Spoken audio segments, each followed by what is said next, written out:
हे मुसलमान से आज हम बात करेंगे मोहब्बत तुझे अलविदा की कंप्लीट स्टोरी के बारे में। बताऊंगा कि इस ड्रामे के अंदर कितने इंटरेस्टिंग सीन्स हैं जो आप लोग देख सकते हो। यहां पर बताऊंगा जरा चुटकी में फौरन से आपको सारे मजे के सीन जो अब तक गुजर गए हैं और आगे से आपको क्या कुछ दिखाया जाएगा, इस ड्रामे का एंड क्या हो सकता है, काफी डिटेल के साथ आज की ये वीडियो आपको देखने को मिलेगी। यहां पर काफी ज्यादा मजा आएगा, तो भैया फिर चाय बिस्कुट के साथ में जरूर रखिएगा क्योंकि वीडियो होगी थोड़ी सी लंबी, लेकिन टू बी वेरी ऑनेस्ट आपको ये स्टोरी सुन के बहुत ही ज़्यादा मज़ा आने वाला है। और जो नए लोग आए मेरे चैनल पर जल्दी से दबा दें सब्सक्राइब का बटन, प्रोलो जैसे कहते हैं इंस्टाग्राम पे फॉलो यहाँ @मालिन, क्योंकि आपके सभी क्वेश्चंस के आंसर मैं वहाँ पर करने वाला हूँ। वीडियो करते जल्दी लाइक ताकि हम स्टार्ट कर सकें बहुत ही सुपर डुपर रिव्यू। तो चलिए आगे बढ़ते हैं।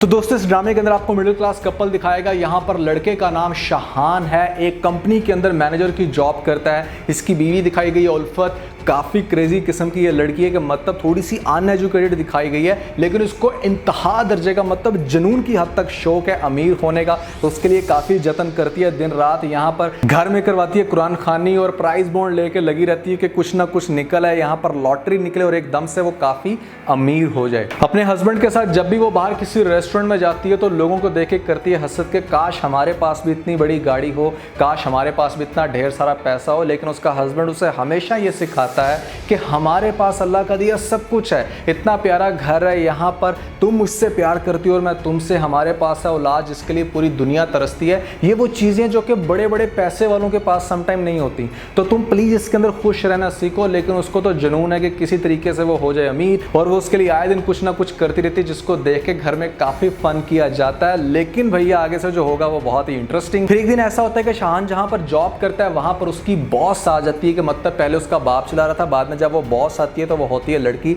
शफक, उसका नाम, काफ़ी प्रोफेशनल लड़की, एक ऐसी लड़की के मतलब जो सिर्फ अपने काम पे रखती है फोकस, लेकिन उसको शाहान की उल्टपटांग हरकतें काफ़ी इंटरेस्टिंग लगती हैं और वो उसके अंदर काफ़ी ज़्यादा ना इंटरेस्ट लेना शुरू कर देती है। और फिर एक दफ़ा ऐसा होता है कि मीटिंग चल रही होती है ऑफिस में बड़ी खास, लेकिन जो शाहान होता है वो मीटिंग छोड़ के चला जाता है। यहाँ पर काफ़ी ज़्यादा गुस्सा करती है, पता चलता है कि वो उसके बाप को लेके हॉस्पिटल पहुंचा हुआ है और उसने उसको इन्फॉर्म नहीं किया। कि मतलब इस तरह का आपको एक सीन दिखाया जाता है जहां पर ये बड़े गुस्से में आके फायर कर देती है शाहान को और वो बहुत ही बुरे तरीके से डिस्टर्ब होता है। बाद में बाप बताता है कि एक्चुअली में तो शाहान ने मेरी जान बचाई है। ये सुन के काफ़ी इंप्रेस होती है और उसके बाद वो रिक्वेस्ट करती है उसकी बेगम से कि वो अपने हस्बैंड को मनाए, वापस दोबारा ऑफिस में आए। और फिर वहाँ से आप कह सकते हो कि इस बॉस शफक को प्यार होना शुरू हो जाता है शाहान के साथ और इसकी कोशिश होती है कि इसको हासिल किया जाए। फिर इसको इस बात का भी आइडिया होता है कि इसकी जो बेगम है उल्फत जिसका नाम है, वो काफ़ी ज़्यादा पैसों की भूखी है। यहाँ पर हर वक्त वो हर चीज़ के अंदर पैसे को ले आती है, तो उसने सोचा कि क्यों ना उसको किया जाए कन्विंस, यहाँ पर कहा जाए उससे कि क्या चाहिए, जो भी वो डिमांड करेगी उसको दे के दूसरी शादी के लिए एग्री किया जाए। अब उल्फत तो पहले ही कुछ ऐसा मौका ढूंढ रही थी कि कुछ भी हो जाए, यहाँ पर हम हो जाएं एकदम से अमीर। जब उसके सामने ये ऑप्शन आती है तो वो काफ़ी ज़्यादा हैरान होती है और सोचती है कि ये तो मेरी सारी प्रॉब्लम रिजॉल्व हो जाएंगी, एकदम से आ जाएगा ढेर सारा पैसा और मैं जो चाहूँगी ख़रीद लूँगी। वो दिन रात अपने हस्बैंड को कन्विंस करना शुरू कर देती है, उसे कहती है कि तुम प्लीज़ शादी करो, लेकिन वो ये नहीं बताती कि वो क्यों करवाना चाह रही है शादी। मतलब ये जो पैसों वाली बात है ये उसको नहीं बताती, उसके आगे हमेशा यही लॉजिक रखती है कि वो तुमसे बहुत ज़्यादा प्यार करती है और प्यार में किसी का दिल नहीं दुखाना चाहिए। जैसे तुम मुझसे बहुत प्यार करते हो वैसे वो तुमसे बहुत प्यार करती है, वो तुम्हारे बगैर नहीं रह सकती। लेकिन हमेशा उसको आगे से शाहान ये समझाता है कि वो उससे बहुत प्यार करता है। उल्फत को इस बात का यकीन दिलाता है कि वो उसके बगैर किसी और का सोच भी नहीं सकता, लेकिन उल्फत के दिमाग में तो सिर्फ दौलत का भूत सवार होता है और उसे बार बार कन्विंस करने की कोशिश करती है। इवन कि यहाँ तक हरकतें करती है कि घर छोड़ के चली जाती है, ये कह के कि अगर उसने उसकी बात ना मानी तो वो दोबारा घर में नहीं आएगी। बहुत तमाशा लगाती है इस चीज़ को लेके कि किसी तरीके से बस ये एग्री हो जाए। और दूसरी तरफ वहाँ पर जो शफक है उसका भी प्यार दिन रात बढ़ता जाता है और वो इसको एक दिन मैसेज कर देती है ये कह के कि अगर वो उसकी लाइफ में ना आया तो वो हमेशा हमेशा के लिए इस दुनिया से चली जाएगी, कि मतलब खा लेगी कुछ ना कुछ। और वो बिल्कुल खा लेती है जहर की गोलियाँ, जिसके बाद वो मरने के बिल्कुल करीब होती है। तो यहाँ पर जान बचा लेता है दोबारा से शाहान। दैट मीन्स क्या बहुत ही बुरे तरीके से इमोशनली डिस्टर्ब हो जाता है शाहान। उसको ऐसा लगना शुरू हो जाता है कि यार ये लड़की वाकई मुझसे बहुत बहुत प्यार करती है। अभी उसको ऐसा कुछ लग रहा होता है कि मौके से फ़ायदा उठाकर यहाँ पर उल्फत मज़ीद कन्विंस करती रहो। ये कहती है कि जो लड़की अपनी जान दे सकती है, मतलब जान तो आजकल सबको प्यारी है, एक इंसान अगर अपनी जान दे रहा है तो दैट मीन्स कि वो आपसे बहुत प्यार कर रहा है। तुम प्लीज़ उसको इस तरह से इग्नोर मत करो। दोबारा इससे गुस्सा करता है, काफ़ी डांटता है, लेकिन फिर अब उसके अपने दिल में भी जगह बनना शुरू हो जाती है। वो खुद से भी सोचना शुरू हो जाता है कि हाँ, मुझे इस तरह से उसको इग्नोर नहीं करना चाहिए। इवन कि इसका दोस्त भी इसको यही समझाता है कि तुम प्लीज़ अपनी फीलिंग्स का ख्याल रखो, यहाँ पर तुम्हें उसको बिल्कुल भी इस तरह से डिग्रेड नहीं करना चाहिए था। अब ये जो शफक होती है ये मुल्क छोड़ के जा रही होती है कि रास्ते में रोक लेता है इसको शहान, और उसे इस बात का यकीन दिलाता है कि अब उसके दिल में भी बहुत सारी फीलिंग्स पैदा होना शुरू हो गई हैं और वो नहीं चाहता कि वो उसे छोड़ के जाए। यहाँ पर भैया इन शॉर्ट कहने का ये है कि हो जाती है फिर इन दोनों की शादी, जिसके बाद बहुत ही ज़्यादा स्टार्ट में तो आपको खुश दिखाई जाती है उल्फत, क्योंकि इसे पैसों के नाम पे यहाँ पर एक ऐसा प्राइस बॉन्ड दे दिया जाता है कि जिससे इसको बताया जाता है कि कल ये लगेगा और तुम हो जाओगी करोड़पति।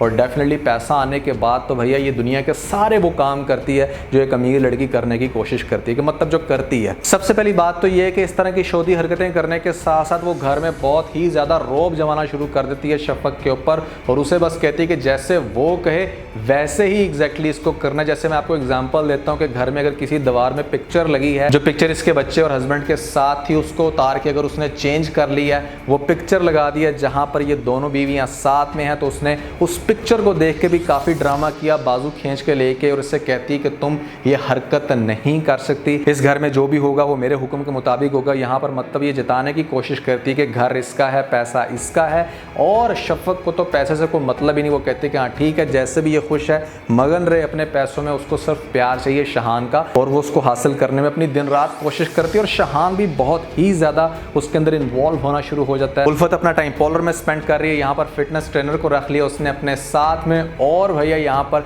एक से बढ़ के एक गाड़ियाँ खरीद रही है। मतलब जो जो उसके दिल में ख्वाहिशात थी वो सारी अपनी पूरी करने की कोशिश कर रही है। और दूसरी तरफ वहाँ पर शफक क्या कर रही है कि मैक्सिमम टाइम दे रही है वो शहान को, उसकी खुशियों में पार्टिसिपेट कर रही है। उल्फत क्या करती है कि यहाँ पर अपने बेटे के साथ भी बहुत ही बुरे तरीके से पेश आना शुरू हो जाती है। यहाँ पर बेटा भी देख के काफ़ी होता है हैरान कि माँ को क्या हो गया। ऐसी कंडीशन के अंदर भी हमेशा शफक ही उसके बेटे को कंट्रोल करती है, प्यार देती है, और हर तरह से उसे इस बात का यकीन दिलाती है कि उसे माँ की कमी नहीं है, वो भी उसकी माँ है। इवन कि जब भी ये कभी सैड होता है तो ले जाता है इसको मूवी दिखाने के लिए, और उल्फत ये देख के काफ़ी हैरान होती है कि मतलब शफक ने तो मेरे बच्चे को और मेरे हस्बैंड को हर तरह से कैच कर लिया। अब ये वो ड्रामे की स्टेज आएगी जहाँ पर उल्फत के दिमाग से पैसों का भूत उतरना शुरू हो जाएगा, और अब उसकी भी ये ख्वाहिश होगी कि किसी तरीके से शहान उसको टाइम दे। उसके लिए वो जब भी उसके पास जाने की कोशिश करेगी तो देखेगी कि आगे से वो तो भैया उसको लेकर निकला है, और यहाँ पर उसके कंधे पर शफक ने सर रखा हुआ है। तो ये देख के चीज़ें काफ़ी जलेगी, उसको झटका दे के अपनी तरफ से खींचेगी। या इवन के सेलिब्रेशन भी हो रही है यहाँ पर वेडिंग या बर्थडे की, तो वो देख के काफ़ी ड्रामा करेगी कि उसके बगैर ये सब कुछ क्यों हो रहा। और ये जो बिहेवियर है देख के शहान को भी गुस्सा आएगा, और उसे ये कहेगा कि तुम अब अपने पैसों में मगर रहो ना, तुम्हें क्या ज़रूरत है हमारी परवाह करने की। लेकिन वो अब अपनी पूरी कोशिश कर रही है कि किसी तरीके से वो भी अटेंशन हासिल करे।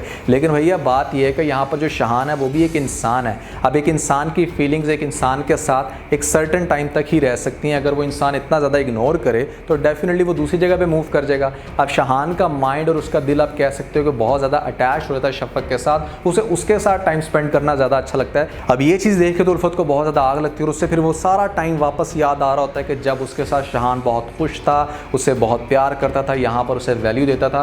लेकिन उसने क्या किया कि यहाँ पर दौलत को चूज़ किया, जिसकी वजह से अंदर ही अंदर डिस्टर्ब हो गई है। अब इसका खाने पे वेट कर रही है, तो वो खाने पे जब टाइम पे नहीं आ रहा तो वहीं पर सो रही है, और हर तरह से जब उसके पास जाने की कोशिश कर रही है तो शहान उसको टाइम नहीं दे रहा। अब इस लड़की का मिशन यानी कि उल्फत का ये मिशन बन जाएगा कि उसने अपना हस्बैंड वापस लेना है। सबसे पहले तो मुझे लगता है कि चली जाएगी वकील के पास और उसे जाकर ये कहेगी कि मेरी सौतन ने मुझे फंसा कर मुझसे मेरा शौहर ले लिया, मैं ये चाहती हूँ कि आप उनके दरमियान करवाएं डिवोर्स या जो भी इसका लीगल प्रोसेस है मुझे बताया जाए। तो मेरे ख्याल से शायद धोखे के ऊपर कोई नोटिस जाएगा इन दोनों को, जिसके बाद ये लोग भी अपना शायद कोई लॉयर करें और उससे पूछें कि मतलब ये सब कुछ क्या चल रहा है। घर में तमाशे होने स्टार्ट हो जाएंगे। माँ भी काफ़ी ज़्यादा समझाएगी कि अब लड़ाई झगड़ा बंद किया जाए, अगर स्टार्ट में तुम लोग अच्छे थे तो अभी भी अच्छे रहो, हो, लेकिन कि शहान अब इतना ज़्यादा इंटरेस्ट नहीं ले रहा उल्फत में और डेफिनेटली उल्फत से ये चीज़ बर्दाश्त नहीं हो रही। वो ये कहती है कि मैंने तो शहान के दिल में शफक की जगह बनाई, लेकिन शफक क्या कर रही है कि उसे मेरे से बिल्कुल छीन रही है। वो मेरी तरफ आता भी नहीं है, ना मुझसे करता है बात। ये चीज़ मुझसे बर्दाश्त नहीं है। इसने मुझे पैसों की लालच दे के मुझसे मेरा ही शौहर छीन लिया, इसने मुझे दिया है धोखा। जब ये सारी बातें सुन लेगा शहान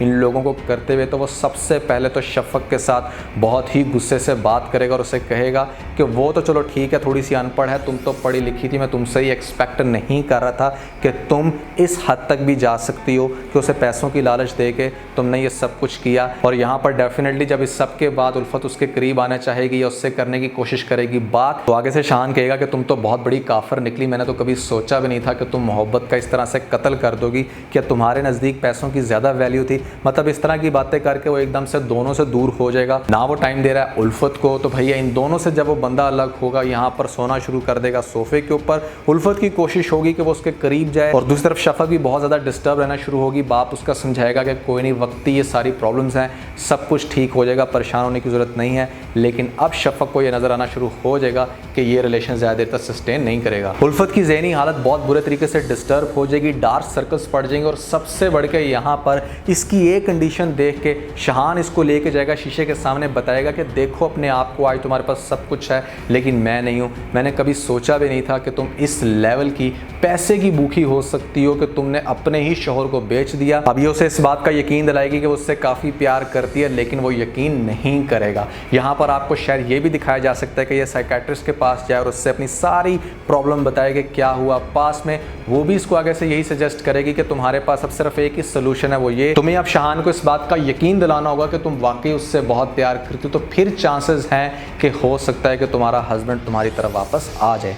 तो प्यार तो ये उससे पहले ही बहुत करती थी, दरमियान में आ गई थी इसकी दौलत माइंड में, जिसकी वजह से एकदम से मतलब कह लो कि डिस्ट्रैक्ट होगी। इतनी एजुकेटेड भी नहीं थी कि उसे पता हो कि यहाँ पर इमोशनल फीलिंग्स क्या होती हैं। वो शहान से बात करने की कोशिश करती है और उससे कहती है कि वो उससे बहुत प्यार करती है, पास में जो भी हुआ वो सिर्फ उसकी गलती थी, अब वो नहीं चाहती है सारी दौलत बेशक शफक अपने साथ ले जाए, चलो हम वापस अपने उसी घर में चलते हैं जहाँ पर हम बहुत ही हंसी खुशी रहते थे, मुझे नहीं चाहिए ऐसी दौलत जिस दौलत के अंदर तुम्हारा प्यार ना हो। लेकिन आगे से शहान ये कहेगा कि मैंने तुमसे बहुत प्यार किया था, करता हूँ और करता रहूँगा, मैं सिर्फ इसी दिन से डर रहा था जिसकी वजह से मैं तुम्हें दिन रात ये बात समझा रहा था कि तुम मुझे प्लीज़ मत बांटो, लेकिन तुम्हें तब मेरी बात बिल्कुल भी समझ नहीं आई। तुम्हारी बेवकूफ़ी की वजह से आज हम दोनों बहुत दूर हो गए हैं और अब मैं चाह कर भी शफक को नहीं छोड़ सकता, क्योंकि वो तो पहले ही मुल्क छोड़ के जा रही थी।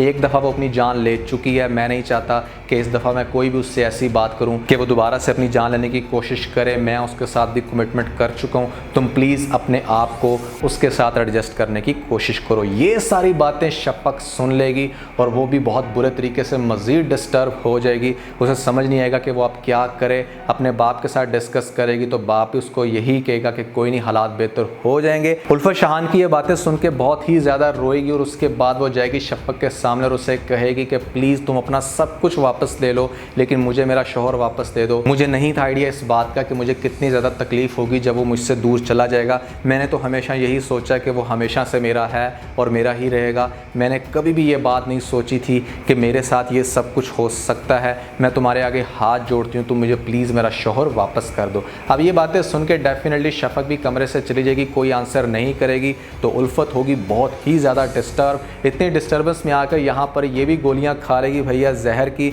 और उसके बाद कहीं गिरी भी होगी तो बच्चा देख के भागा जाएगा अपने बाप के पास और वो कहेगा कि मामा को देखो जाके क्या हुआ। ये दोनों शफक और शहान लेके जाएंगे उसको हॉस्पिटल में एडमिट हो गई। यहाँ पर काफ़ी क्रिटिकल कंडीशन होगी, आप कह सकते हो कि इसकी आखिरी सांसें चल रही होंगी। शहान उल्फत की ये कंडीशन देख के बहुत ज़्यादा डिस्टर्ब होगा, उसके माइंड में वो सारे फ्लैशबैक्स चल रहे होंगे जब बारिश में उसके लिए वो पकोड़े बनाती थी और जिस तरह से इनका प्यार था, वो सारे सीन इसके माइंड में चल रहे होंगे। और डेफिनेटली शफक भी ये बहुत अच्छे से देख सकती है कि शहान के दिल में आज भी उल्फत बसती है और जिस तरह से वो उल्फत से प्यार करता है शायद वो शफक से उतना प्यार ना करता हो। ये सारी बातें वो सोच रही होगी और वो जाएगी शहान के सामने और उससे कहेगी कि शहान मैंने तुमसे बहुत प्यार किया, लेकिन आज मुझे इस बात का अंदाज़ा हो गया कि किसी का प्यार छीन के प्यार हासिल नहीं किया जा सकता। तुम्हें हासिल करने के लिए मैंने उल्फत को बहुत बड़ी रकम अदा की थी, वगरना मुझे नहीं लगता कि वो कभी भी तुम्हें खुद से अलग होने देती। मुझे डाउट था इस बात का कि शायद उसको सिर्फ पैसे की लालच और वो सारी ज़िंदगी पैसे में मगन रहेगी, तो मैंने चूँकि तुमसे